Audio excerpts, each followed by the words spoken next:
आहुति हमारी प्यारी सी बिटिया, ये हमें कुछ सुनाना चाहती है। क्या सुनाएंगे मुझे भी नहीं पता, पर मैं चाहता हूँ ये जो सुनाए वो आप भी सुने।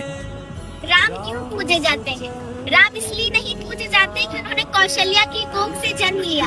राम इसलिए पूजे जाते हैं क्योंकि उन्होंने वनवास करने वाली कैकई को भी कौशल्या जितना आदर दिया। राम इसलिए नहीं पूजे जाते कि जानकी जैसी देवी से विवाह रचाया। राम इसलिए पूजे जाते हैं कि समाज द्वारा ठुकराई हुई अहिल्या जैसी स्त्री को भी उन्होंने देवी कह के बुलाया। राम इसलिए नहीं पूजे जाते कि दशरथ जैसा चक्रवर्ती सम्राट उनका पिता है। राम इसलिए पूजे जाते हैं कि जिसे पुत्र की तरह वो अपने हाथों से मुखाग्नि देते हैं, वो एक बूढ़े पक्षी जटायु की चिता है। राम इसलिए नहीं पूजे जाते कि उन्होंने सोने की लंका जीत ली। राम इसलिए पूजे जाते हैं कि अपनी अयोध्या के लिए, अपनी मातृभूमि के लिए, अपने बाहुबल से जीती हुई सोने की लंका उन्होंने त्याग दी। राम इसलिए नहीं पूजे जाते कि उन्होंने रावण की नाभि में तीर भेज दिया।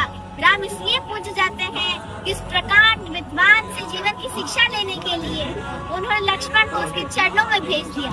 राम इसलिए नहीं पूजे जाते कि वो भगवान थे।